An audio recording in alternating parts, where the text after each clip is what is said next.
Welcome to the Critical Hour. We're coming to you from the capital of the United States of America, Washington, D.C., here on Radio Sputnik.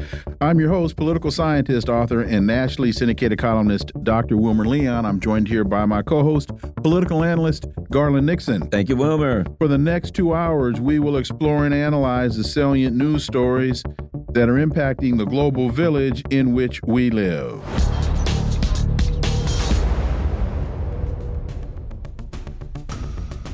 Red Sea threats most significant since World War II, according to a U.S. Navy officer.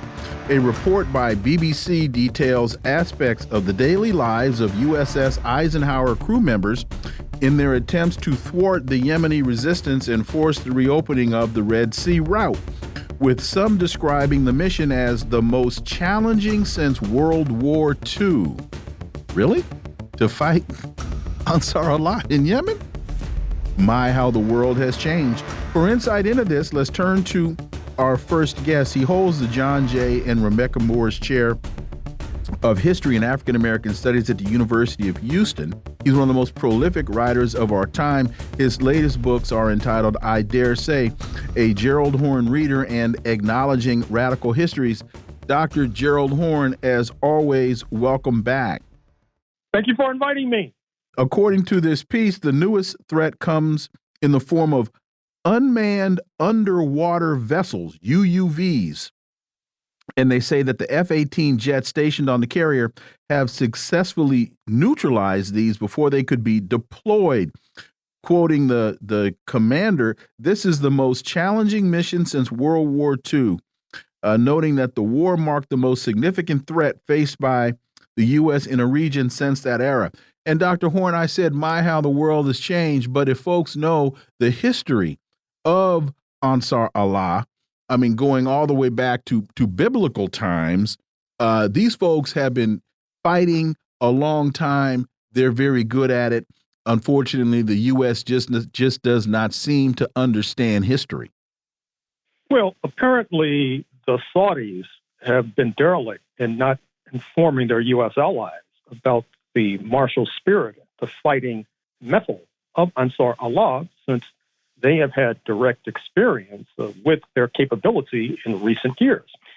But I think also that this report you've just rendered reveals some very striking contradictions. What I mean is that with the advance of drone warfare in particular, and with Iran, which is a major ally of Ansar Allah, being preeminent in that field, it's really had a profound impact on contemporary warfare, helping to call further into question the billions and billions and billions of dollars that the Pentagon spends, particularly with regard to the U.S. Navy. That is to say that drones that cost perhaps a few $100s can neutralize a multi-billion-dollar U.S. Navy. Not only that, but this report that you just suggested also exposes that what's happening in the world is that the concept of the open sea, so to speak, which we've become accustomed to, they've been normalized. That particular phase of history may be coming to an abrupt halt, or at least a detour, which then calls into question the U.S. effort to deglobalize by moving away from linking its economy with that of the People's Republic of China. And those two trends call into question the trajectory of the political economy of planet Earth.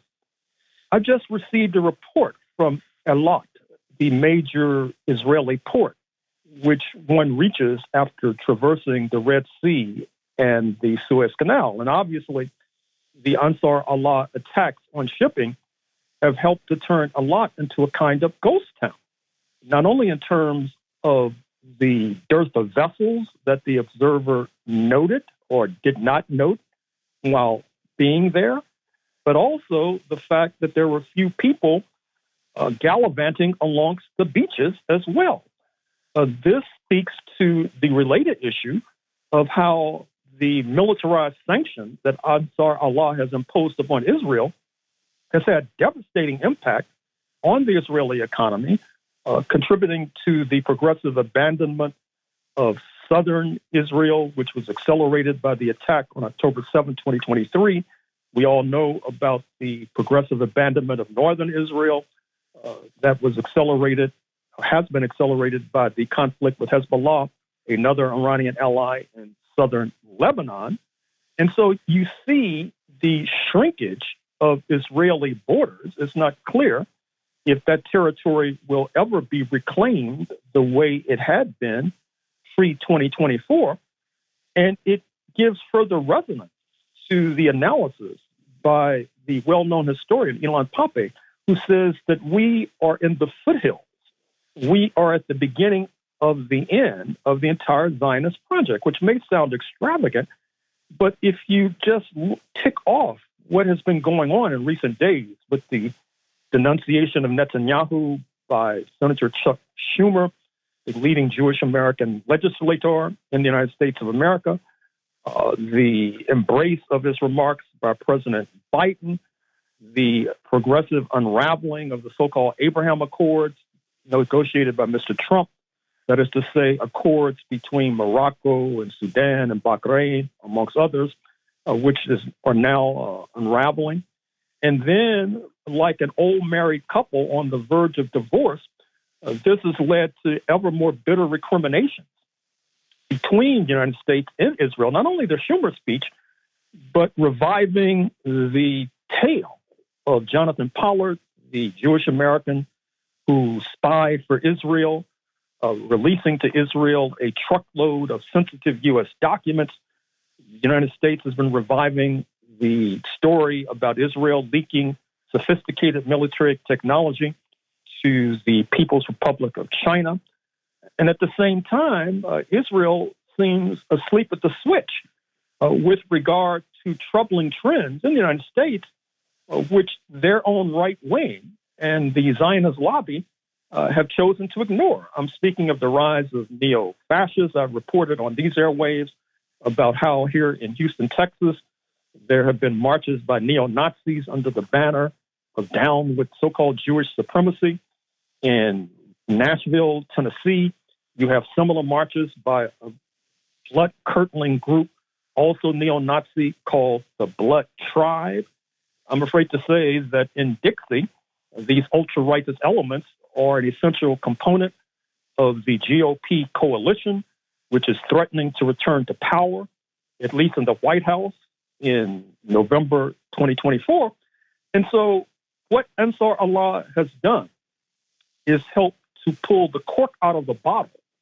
And we see that as a result, these trends, these troubling trends are accelerating with no end in sight.